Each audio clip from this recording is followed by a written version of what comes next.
Hello there and welcome to another episode of the Magic Latte. In this episode, I'm going to be interviewing my very good friend, Bizz. Bizz is an illusionist that you maybe are familiar with that specializes in cards. He's based in Romania, and this is us talking about the things in life. Please enjoy.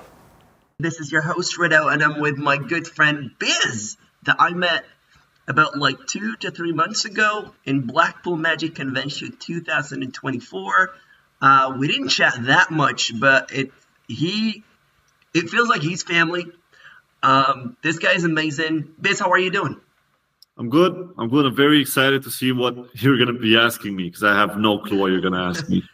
I'm going to be asking you some confidential question. No, I'm kidding. I'm going to be asking you about magic and your view on magic. But first of all, who are you, Bizz? Where are you from? What do you do? So I'm from Romania. I'm 29. I've been doing magic ever since I was 11. So it's kind of crazy that I've been doing it for 18 years. I started publishing original magic when I was 14. First trick I ever published was with Paper Crane Magic, which was actually bought by Penguin Magic. So Penguin Magic owns all of that now. Then I started publishing with Theory 11, with Vanishing Ink, with Big Blind Media, and basically just dipped my toes into this area of publishing magic so I can understand what makes a good product, what doesn't.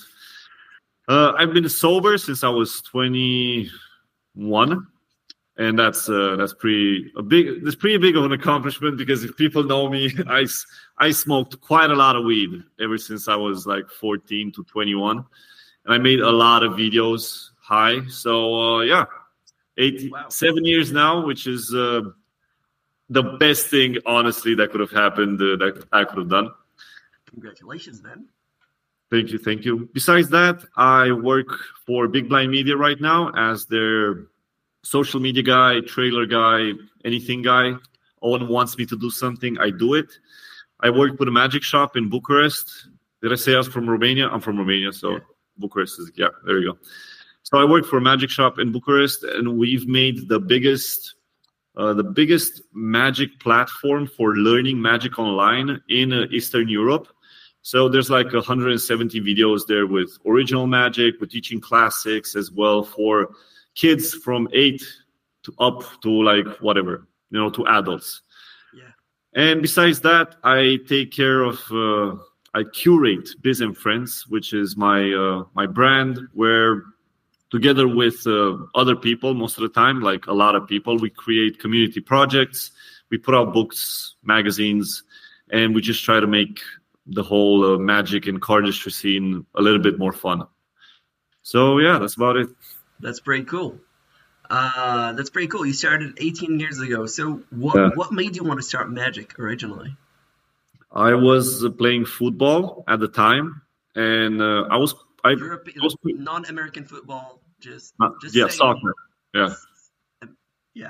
What Messi plays. I wasn't as good as Messi, but my position was in the back, so I was playing defense. And somebody came with a deck of cards in 6th grade, and all of the girls and all of the guys were around him, and he was doing Sam the Bellhop. You know it? It's when you have the whole deck in a certain memorized stack that tells a story. So you're on 54th Street, and then you're doing How do you call it? Sam the Bellhop. Sam the Bellhop. Okay. Yeah, so that was it. I thought it was horrible, honestly. It was the worst trick I've ever seen in my life. Because it was so obvious what he was doing. He was holding breaks like this, and the shuffling was so bad. I was but everybody felt very amazed by it, so I completely ignored it. And 2 weeks down the road, everybody's doing magic.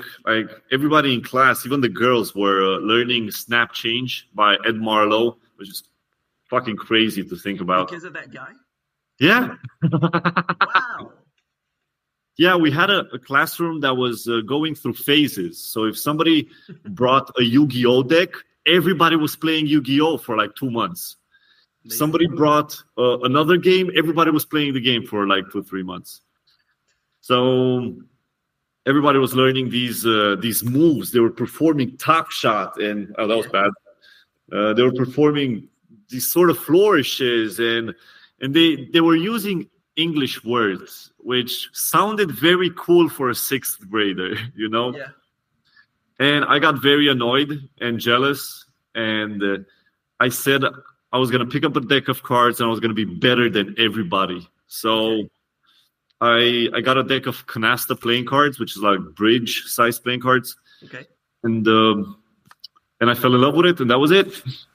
Nice. So you didn't start right away after the guy, after that moment where the guy did. It's literally that social event where people at your school were like, oh, it's cool, and then we do it again, and then we do it again.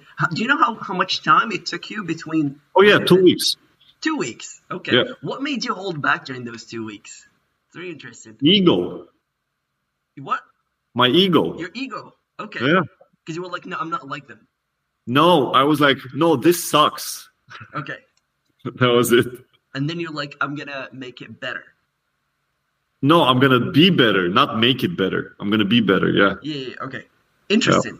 Yeah. Cool. So I imagine you were looking for a way to perform magic after you like, I'm going to be better. What's the first material you got into? Ed Marlowe. What stuff of Ed Marlowe did you? So I started finding these books on websites that I could pirate for free. I was not having any money to buy books, so I have no shame in this. Yeah. And I got these books that were old school because for some reason in my little brain, I didn't think that there would be magic tutorials on YouTube, right? Because this was 2008. YouTube appeared in 2009. And when it appeared, or 2007, I think it was. YouTube appeared in 2003 officially, but it became a thing like way later. So no, 2005 it appeared, and then it became a thing around like 2008. Okay, so I didn't even think that there would be magic there, and I had no idea where to learn it from. So I just got like old school books, and I stumbled upon Marlowe, and I was way too lazy to read the books. Honestly. So I would just look at the images and try and understand how the sleights would work. Right. And I believe that was the most important thing that could have happened for my imagination, because you're looking at somebody holding a card like this. Yeah. And I'm like, palm for the people listening. Yeah, 10K palm. Yeah, I was like, okay. And then he shows how to switch them out. And you see like a couple of images, you see that. Yeah. And then you see this, and I'm like, I think I know how to switch those if I just do it like that, basically. And from Ed Marlowe, I just went to all his students like David Solomon and Paul Harris. No, that was Di Vernon's student. But I just kept going into other people from that era. So people with cards mainly? Yes, just cards. Why cards? Because that's the first thing that appeared, honestly. Yeah. Because it was accessible, maybe? Nope. Okay. Nope. Is the first material that you look magic, boom, cards. It's the first thing that was done in class. That was the thing. They didn't do coin magic. They did card magic. Interesting. Cool. And so you got into Ed Marlowe. What was your first laboratory to start like practicing your routines? Because I imagine at first you're like maybe at home, maybe with friends in school, but then at some point you start to reach a limit. What was your first laboratory, like first time in front of people you don't know doing magic for them? I actually did it quite early. I think it was in the first week I started doing magic, because I learned one thing I did learn from, actually I do remember, not one thing that I did learn from YouTube, it was this, that, and other. You know the trick. Yeah, everybody from that period I think learned it, honestly. So I performed that on the street. I just kept searching for people to show them this, that, and other, basically. I was in 7th grade, so I was like 13, I think. Yeah. 13, yeah. And after that, I didn't really look towards performing for people. I would perform in class. I would perform for family. But that's about it. I wasn't really attracted towards the performing side. Okay. I saw Callan Morelli's project where he would invent one card trick. One magic trick every day. And I saw it from the first days up until he got hired by Copperfield on day 172 or 171.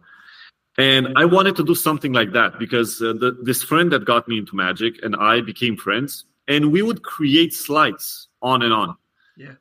And I thought, hey, we're creative. Let's actually do a project like this. Mm-hmm. So I ended up starting a project called 365 Hours of Magic, where the idea is that every day I post an original idea on YouTube, and I started it in 2009.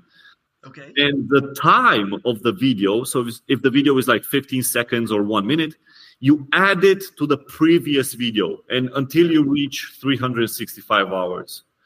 So I did a little bit of math and I thought I could do it in like 20 years, right? But after doing it for 2-3 years, somebody else did the math and they were like, it's going to take you 97 years, Bizz, just so you know. So the idea wasn't, I think I am on hour 23 right now, 22, 23, with 1,500 videos, basically. Wow. There a lot of, it's so nice if you're creating magic for a long period of your time without reading a lot of books. 2 things are going to happen. 1, you're going to self-discover a lot of material that other magicians have already published. Yes. And 2, other magicians are going to publish the ideas that you have put on the internet. Because, yes, you're too preoccupied creating new stuff, and other people are preoccupied polishing that one idea. So the project for me it was continuously putting me in a position to be humble and never think that I'm the most creative or I know everything because I discovered these ideas by myself. Yeah. Which is something that I have seen many creators do, sadly, especially when they're children, like they're 15 or 16 and they're super creative. Yeah. They come up with an idea, somebody tells them, yo, that's been published already, like in a book 50 years ago. When I hear this, I instantly go, okay, I don't care about the idea anymore. I just don't care about it. But most of the time, other people would get defensive. So it's understandable as well because, you get attached to these ideas. You're kind of like an archaeologist or like a scientist who's like try to discover new stuff for the world of magic. Like, if this was discovered already, let me work on, like, let me fetch what the universe has to offer for magicians. Yeah, that's what I do. I like that. Nice. I like it. So let's move forward. Now you're mainly you said you're the social media guy in forget the name. Big Blind Media. Big Blind Media. You like to publish stuff. You like to research. Is that all you do today? What else do you do? Outside of magic? Sure. Yeah, even outside of magic, but mainly also in magic. Do you do anything else? Mainly magicians, like when they're known for something, we don't know that they do like corporate gigs, private gigs, close-up interesting shows. Do you do like other things, or do you? Yeah. Well, other things would be, I finished the 365 days of creating magic last year. I was very happy with that. Very happy. The moment I finished it, I completely stopped creating. I was like, I had it up to here, man. I was like, fuck this. I ain't doing this at all for a period. Besides that, I don't. I looked into performing for high class restaurants because that's where I would like to end up performing.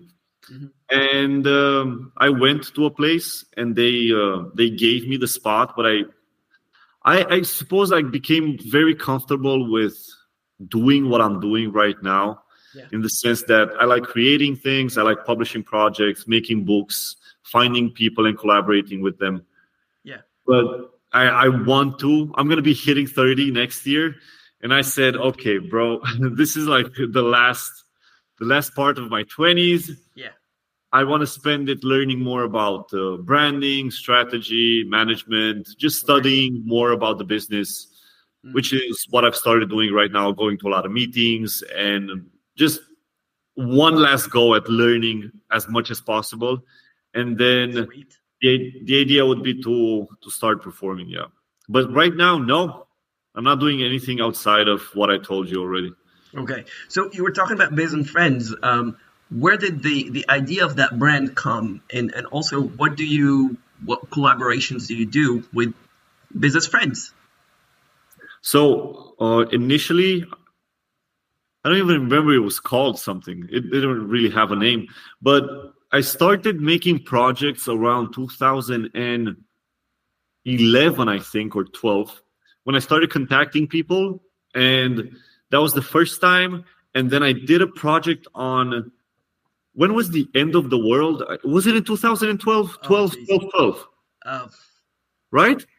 Something like that, yeah. Yeah. I remember the specific, I got Dan and Dave, Patrick Kahn, Shin Lim. I got like 25 magicians. I collected material from all of them, contacted them, each one individually, and told them, hey, in case the world ends, I'm putting together a book. And would you like to participate? So they all participated. I made the book. I put it out for free. It got like 2,500 downloads in one night. I was like, holy fuck me. Wow, okay. So 1 euro. If it was $1, 1 euro, it would have been 2,500. Most likely, yeah. But I did a lot of community projects up until 2017, I think, where I put everything out for free. A lot of the stuff. And I realized people don't really appreciate free stuff. They think it sucks because it's free. And a lot of good material was buried in those free things. So that's great for me because now I can just sell them now, I suppose.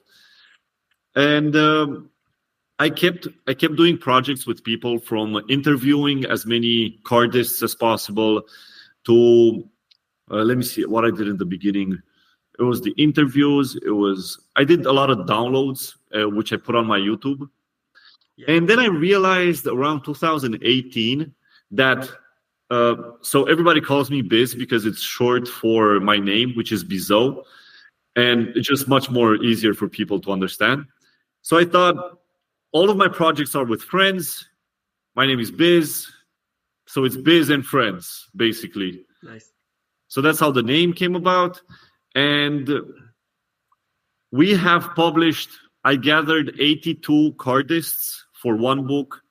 I gathered 54 magicians for a book I did during COVID to gather funds for water.org. Everybody was gathering funds for COVID. I was like, what the fuck? There's so much money going there.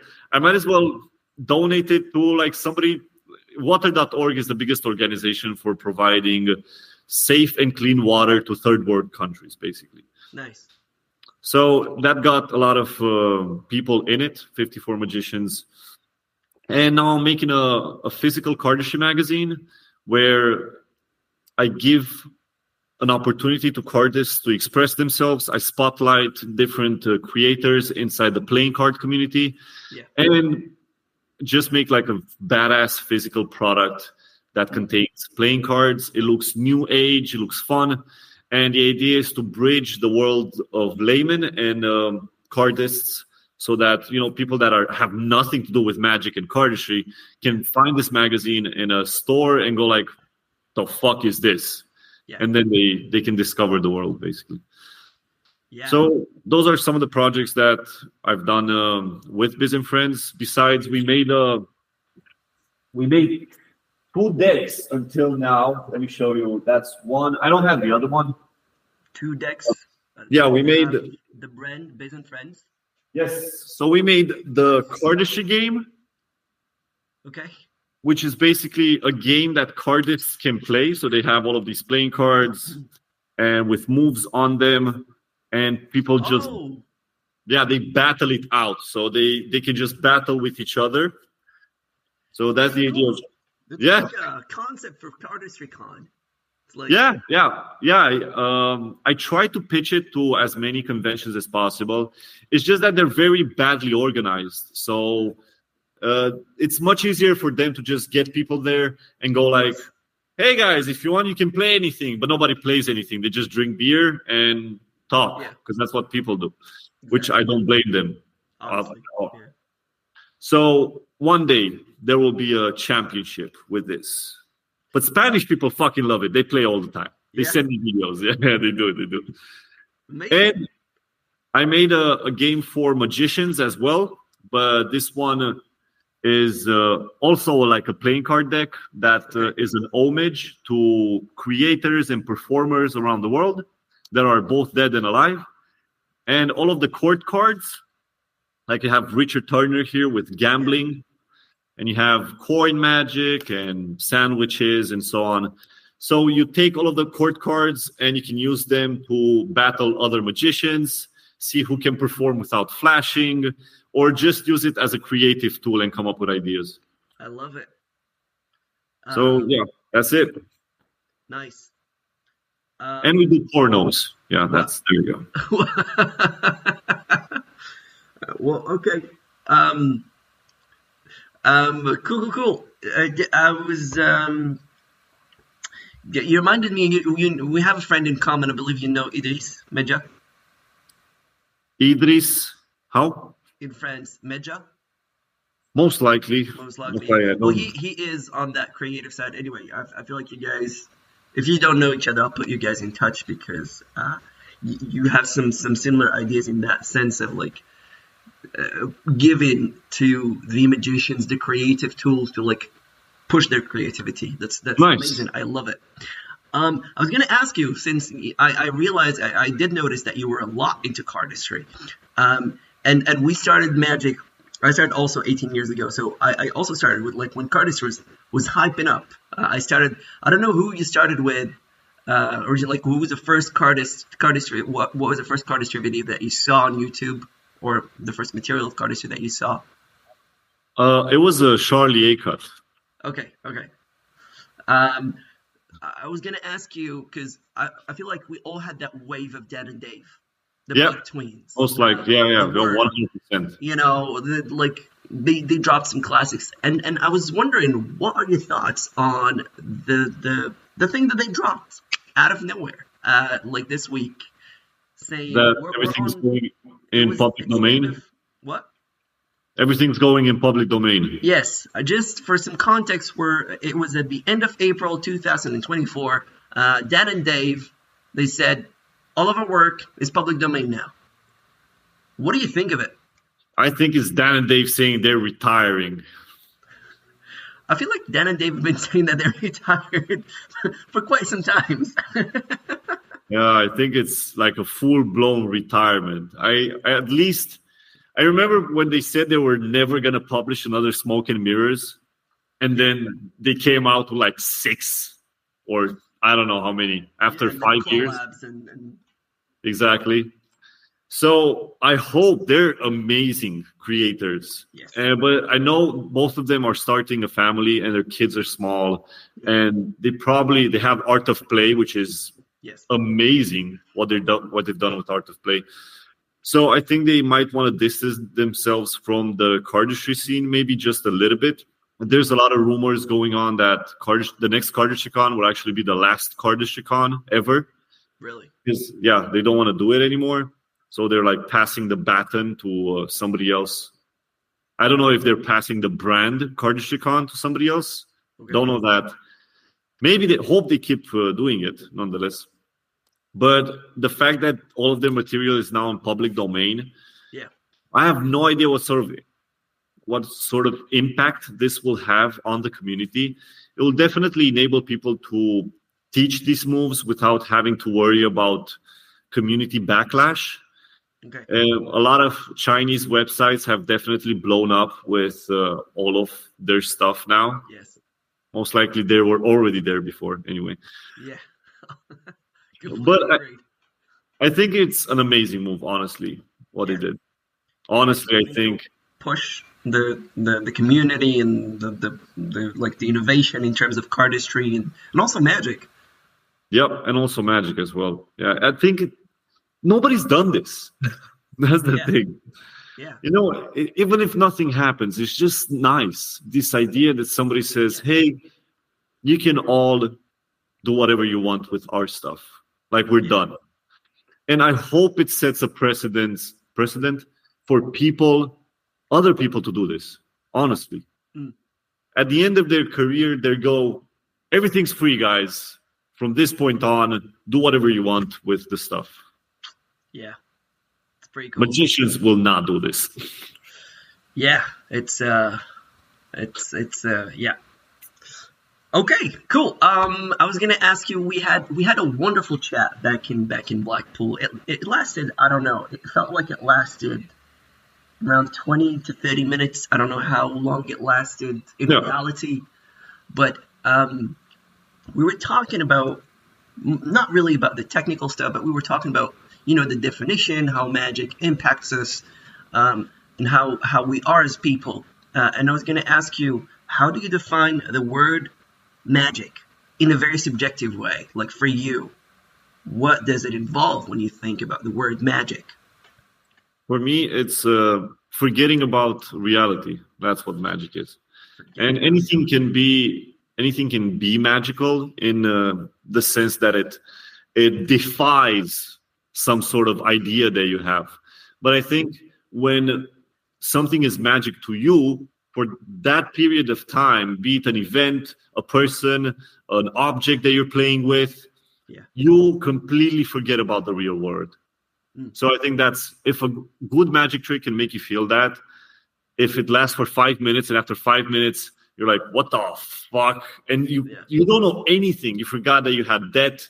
You forgot that, somebody told you something fucked up a day ago. I think that's magic, honestly. Cool. And how do you define the expression that we all use, which is common, magic trick? How do you define the mix of both words? Is it the same still? I would say it is. But card trick, that's different. Okay. Magic trick, it's how it's one thing, how we feel towards certain things. Yeah. Another thing, what we use with laymen so that they understand what we're doing. Yeah. That's why these terms popped up. But card trick, very different. I feel a card trick can be just a card trick. It can be just, showing a card. Yeah. And then you go zoom and changes, right? Yeah. That's it. But what I don't agree with, in a sense, this is my personal subjective opinion, is that card tricks don't need to be more than just a trick. Yeah. As much as they don't need to be less than an amazing story or an amazing effect. In the sense that if you can, with just a card trick, make somebody forget about their day, you've accomplished the same thing Darren Brown has managed with his amazing 3-phase mentalism routine that blew your mind. Same thing, doesn't matter what you did. So it's that emotion. It's that moment. Yeah. And there's people that can make you feel that emotion with very simple things, like a double lift, and there's people that can't make you feel that, even with the most amazing gimmick or trick that they show you. Yeah. Sweet. That's pretty cool. You don't get to hear that definition, and it's also interesting that you brought it to like the card trick and that definition of the card trick, because I feel like magicians are making it more complex nowadays. You gotta create the perfect scenario. It's like, I feel like card magicians, when they want to add the flourishy side, blah blah blah, but they want to hide it. It's very important not to show that you can manipulate cards, but then you also want to create that story that will compensate for the fact that you don't have music, that you're not on stage, that you don't have this and that, but you want to create that ambiance, and so like it has to be talking about, I don't know, that person's crush, or like that person's blah blah blah, like bring it some mentalism, some I don't know, some this and that, add the flourish. Whereas it's at the end of the day, like one card changing can create that emotion depending on how you set it up. It also depends who you're showing it to, and where you're showing it to. Yeah. Because,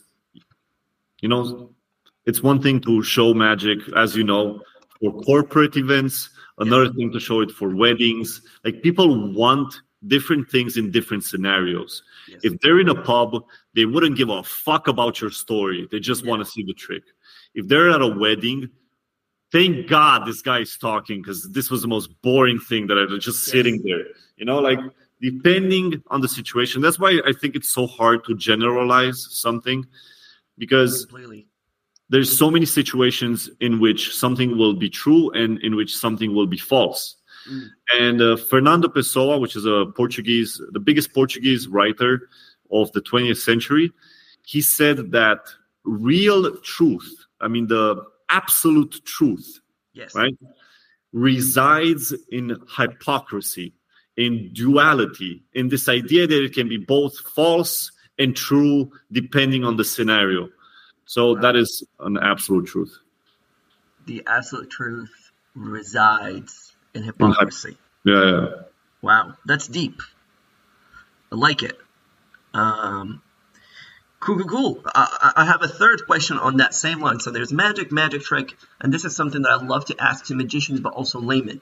How do you define the word attention? I believe I already asked you this question 2 months and a half ago, but I want to ask it again. And maybe it changed. I don't know. I still like what I told you a lot. What is Attention is a tension. So it's like a tension you create between you and the object that you're paying attention to. And if you're not feeling the tension there, then you're not paying attention. Yes. Can you go deeper in that definition? Well, I feel this when I am walking down the stairs, for example, from my place. And I think many people find themselves in this autopilot mode where 10 seconds pass by and you're like, shit, what the fuck did I do for the past 10 seconds? I have no idea, blank. Or you're driving and all of a sudden you realize you weren't paying attention to driving. You're completely on autopilot mode for 5 minutes. Yes. So when you're on autopilot mode, there's no tension whatsoever. You're very relaxed. And then when you're paying attention, usually there's a lot of tension, which is why we can get tired by paying attention in class when we're small, or paying attention to somebody speaking, and you can feel it in your face over here, just how tired it makes you feel because you're paying extra attention to that tension. Yes. And I have this new visualization of this thing. It's whenever I feel like I'm working on something or a project, I try and imagine a string, like a piece of string that I have inside of me, and I'm trying to pay attention to just how tense this is. Is it too tense? Is it too loose? Because if it's too loose, I just have to imagine stretching it a little bit. And it's like a ritual I created to become more in focus. Because it's easy to tell people focus. And I'm like, how the fuck do I do that? Do I squint my eyes and focus? What muscle am I using to focus all of a sudden? So since I am more of a visual person, then I need to see myself becoming more focused, and this is the method that I found to do it. Okay, I like this image, and I've never heard anyone say that. The string metaphor. It's pretty cool. And how do you see yourself evolving in the? You've been in Magic for 18. You started Magic. You came across Magic 18 years ago. You're not the same as that kid that was confronted to Magic. True. Kid wasn't confronted to magic, saw something, and decided, I'm going to start magic.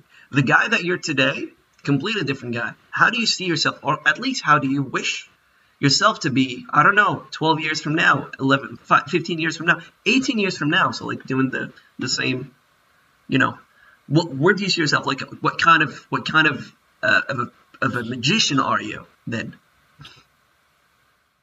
I know I have an idea So one thing that I don't see people playing around with, and I don't know, maybe they are in Dubai or somewhere, I don't know, man. Okay. But as a magician, I would love to be able to give back to the spectator in the sense that nobody expects to receive things when they're watching magic. Like, it doesn't make any sense. Nobody expects to receive things normally, And I love the idea, especially if you're working for a restaurant, right? Yes. Just bear with me a little bit. So you have a budget. Let's say they pay you 500 euros for a show. Yeah. You have 500 euros, man, to just play with them. Like, just imagine, right? Most of us are adults, right? We need to put food on the table for ourselves if we have a family, and we need to provide for them. And we're losing touch with that side of us that just wants to have fun, right? Yeah. And have fun, not in the sense of doing, not in any sense. Whatever it means having fun for you is different than what it means for me. And for me, it means out of those 500 euros, 200 euros I spend that day, not on alcohol, not on food or anything. I spend it on the spectator. So by that, I mean, I can get people's money. I take a $5 and I make it into a 50 and I actually give it to them. I go like, yeah, I transformed it for you, right? And they'd be like, what the fuck is going on, right? And just using your magic in the sense of, what would it be like if you could really do magic and you could really transform bills, you could really make money appear, you could really, somebody's drink is empty, right? You put something over it, boom, there's like cognac in it, and it's actually theirs, but you had to pay for everything, So I would like to start performing in that sense where half of the budget I use in every show.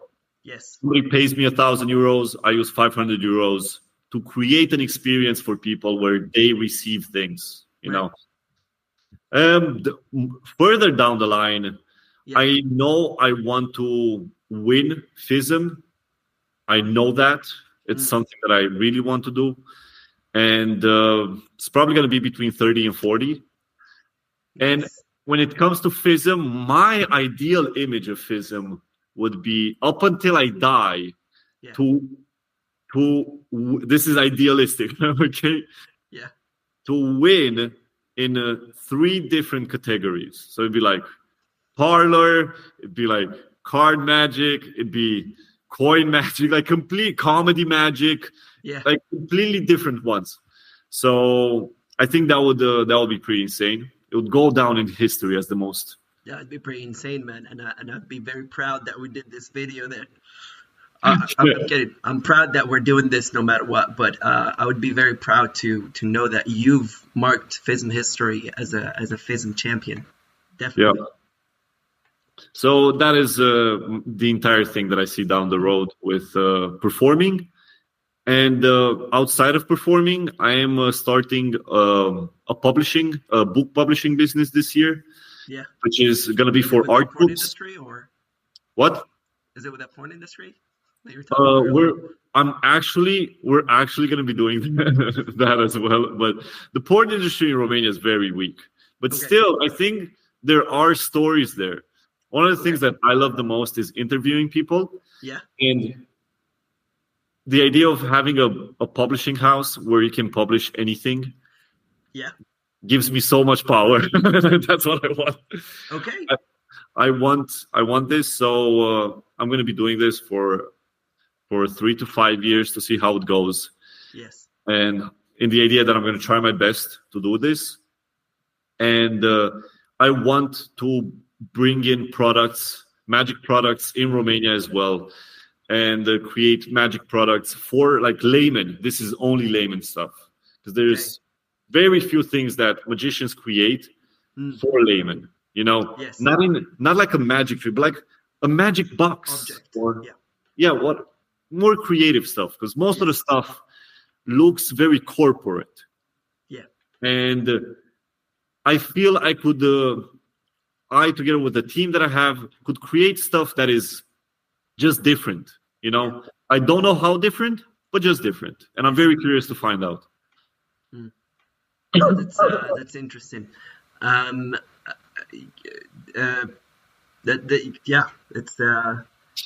It is very interesting. I feel like you made it your calling to like bring in the things to people's mouths. Like, here, it's for you. Just start chewing and enjoy the flavor. You like want to bring in the information to people. You want to bring. I like that. Yeah. Yeah, I get that vibe from you. It's pretty cool. It's like you're Robin Hood. It's like no, that would be taking information from some and giving to others. Yeah. But like in terms of information is invaluable. It's True. wonderful. It's great. It is wealth. Information is definitely wealth. I was gonna ask you. You mentioned FISM. You want to be a winner. My question is, do you see yourself as a member of FISM? What do you mean, a member? As an organizer of FISM, as a member of the International Society of Magic.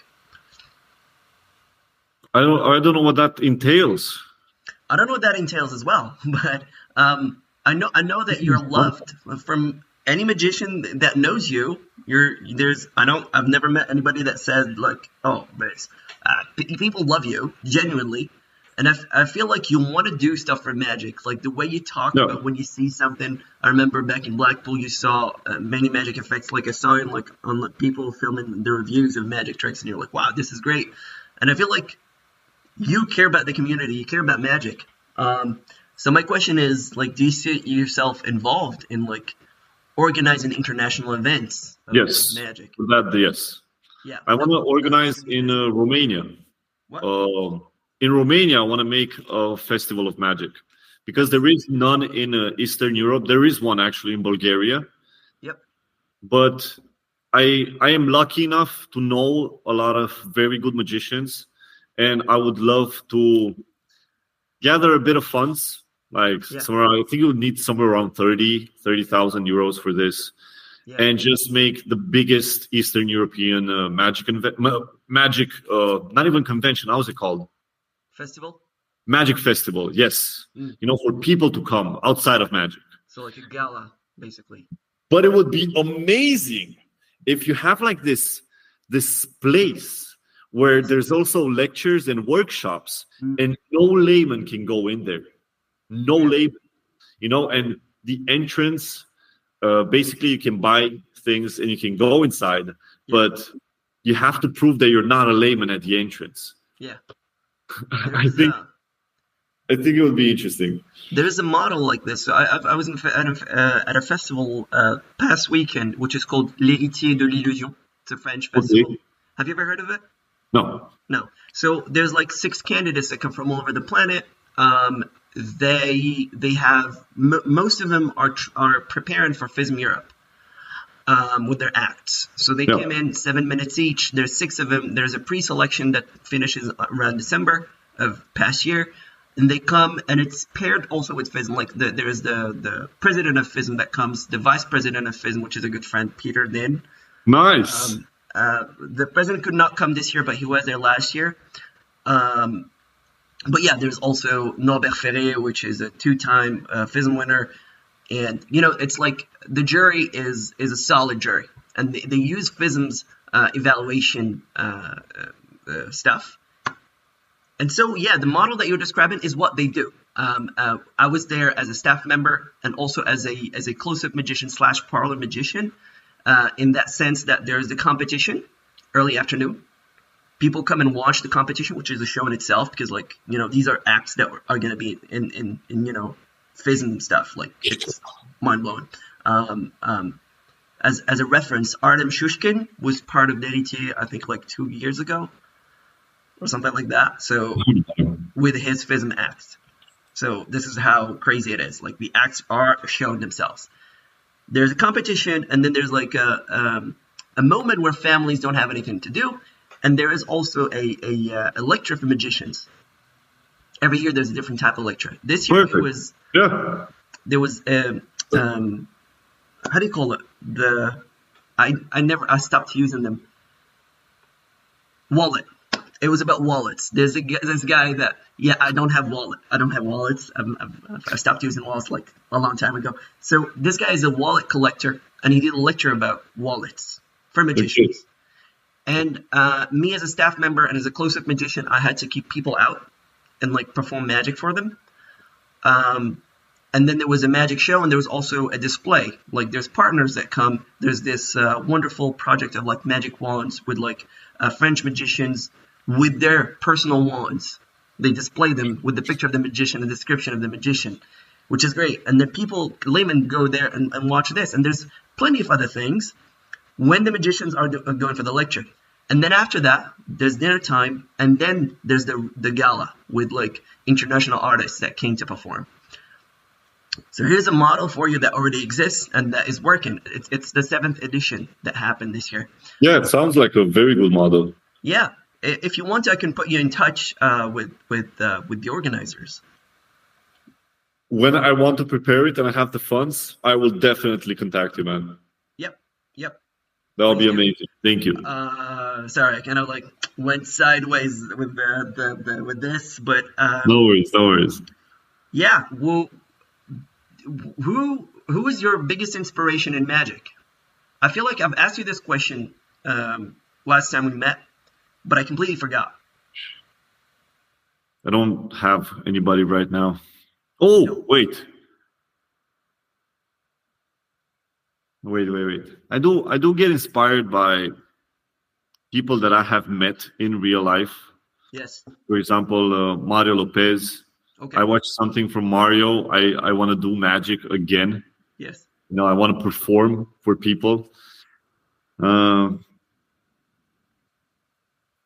Outside of him, I saw you share that video of Karl Einheckner. I like his personality. That's why. Very off in a way. I like Markobi. Markobi makes me feel in a certain way. And I recently watched Jan Frisch perform his act again. And I think the thing that inspires me the most in magic is craziness in one form or another. Because when I started performing, I did it was a lot of chaotic. The way that I would perform, it was very chaotic, and I loved it. And I still embody a little bit that idea, but I've become much more mature, and I move much slower. Everything is much calculated. It's for the audience, right? What? It's for the audience. You're like, no, it's just I've become much more chill. I know it. Okay. Life has chilled me down along the years. And it's reflected in my magic. And whenever I see people and their craziness, that's what inspires me to tap back into my original self. Interesting. I feel like it's an evolution though. Like you still have that crazy in you. Like even though you obviously when you do your stuff, it looks like it's clean, etc., etc. But I feel like there's still that craziness in you. It's like somewhere. It is. I put it in projects, but not in performances. If I drink 2 beers, yes, it is there. It gets out. This is a question I've been meaning to ask you early in the conversation, but I'm going to ask it now because I want to ask it. It's what's magic like in Romania? You're in Cluj. Yes. Right. So you're in Cluj, which is a smaller city than Bucharest. What's it like starting magic in Cluj, or like any other city in Romania? Because I feel like Bucharest would be an exception. It is. So What's most likely, if you begin magic in any place in Romania except Bucharest, there will be nobody except you in that place. If you're lucky, there might be one, two other people. yeah. Most magicians that perform, they are they are performing magicians. Let's just put it like that. Yeah. Not a lot of them treat magic as an art form. When you say Just performing, it's you mean just as professionals in that yeah, they earn money thanks to it, so they consider it as a business. yeah. They consider it as a source of income. Mm. Because business, I think of somebody like Dan White seeing Yeah. magic as a Yeah. business. They there's just income. Like that's it. I just do a show for income and that's it. Okay. You might be lucky to have a couple of performing magicians, which is great because then you can actually have somebody to go to. Yeah. But besides Bucharest, the community is very, very small. Very small. I think there's around maybe 300 active magicians in the whole country, which is very, very small community. And most of them are in Bucharest. Okay. Yeah. So, like, if you start today as a magician, there's no, like, for instance, there's no federation, right? Nope. No. Okay. Is that something that is like under construction with somebody, or like? I don't think so, because Romania was in the communistic period up until 89. So, Okay. Was France ever communist? That's a very good question. I kind of want to say I don't believe so. I know there was a socialist party that's it's always socialist, but I don't believe the communists ever got to power.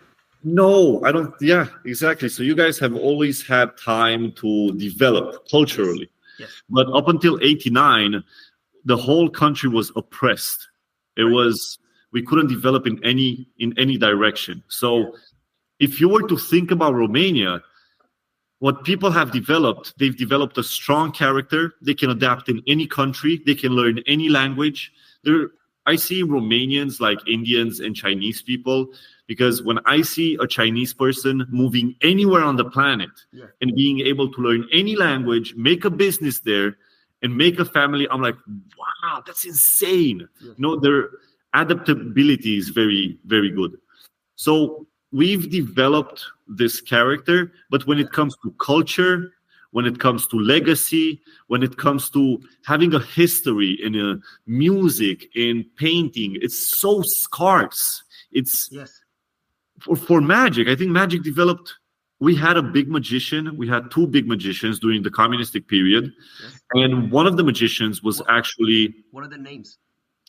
So one of them is Josefini. Josefini.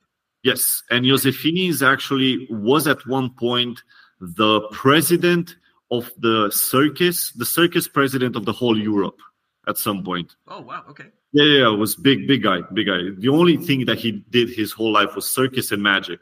Okay. So it was him, and then there was another one, Retas, which was after the communistic period and a bit during. So there's not a lot. You guys... My God, you guys probably, like, French people have participated in FISM from like the very first FISMs, Well, so you have a legacy to go on. His name is French. It's Fédération Internationale des Sociétés Magiques. Yeah, I fucking forgot. Yeah, there you go. Yeah. So France is actually the how do you call it?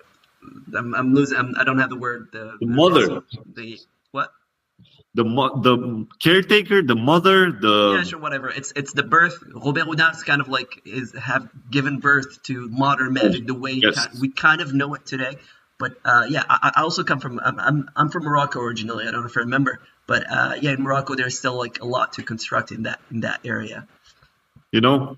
So we are building the culture right now in Romania.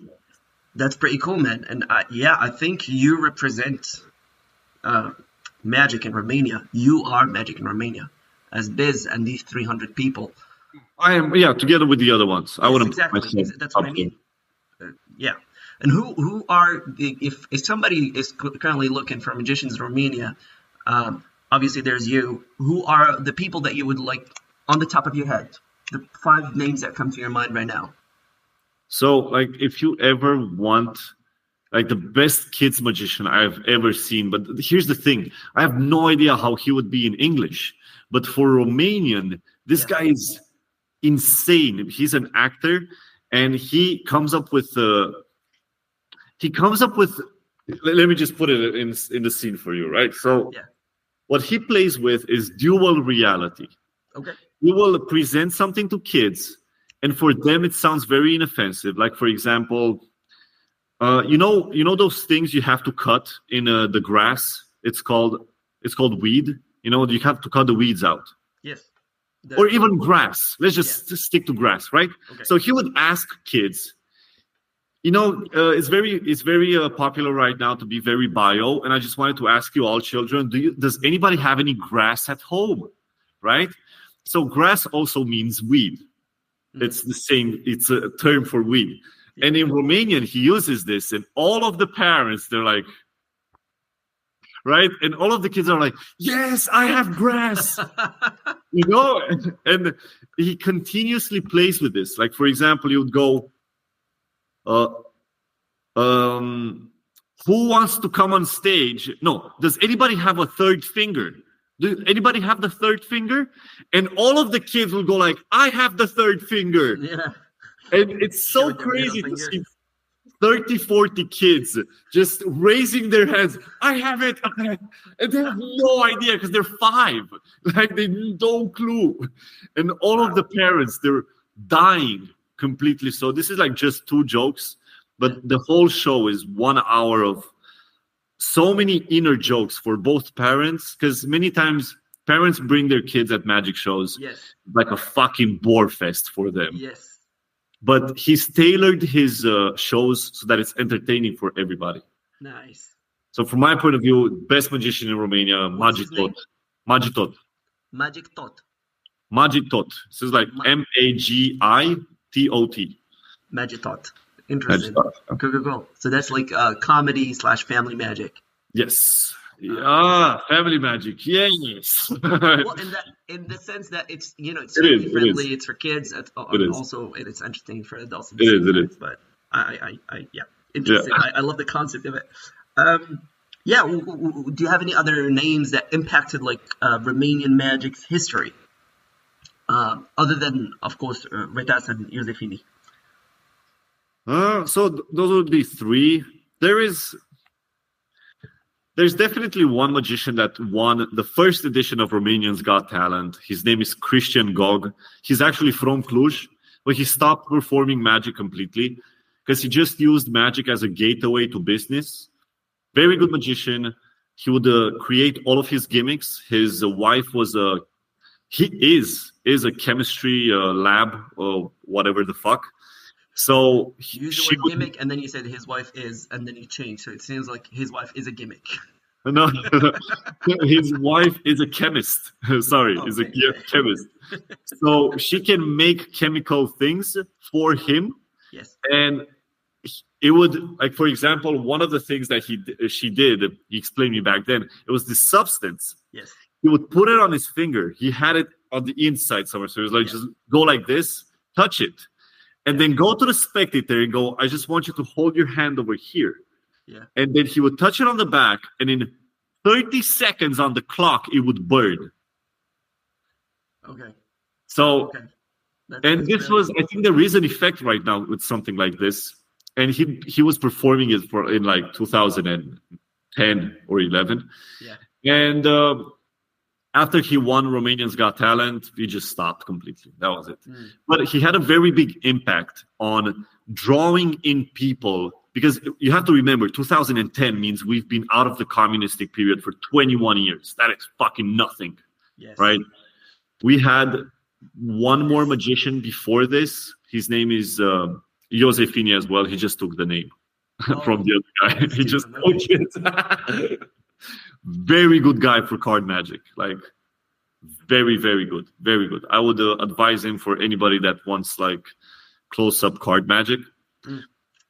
But so there's these 2 guys, Iosefini, the small one. Am I saying it right? His name is Iosefini, huh? Iosefini. Yeah. Anyway, and this other guy, they basically made layman interested in magic. That was what they did in Romania. Which is a huge win. Very big, very important. Yeah. Nice. I feel like we've reached the 1 hour, because I promise you. Well, I'm trying to also be respectful of your time since you're working today.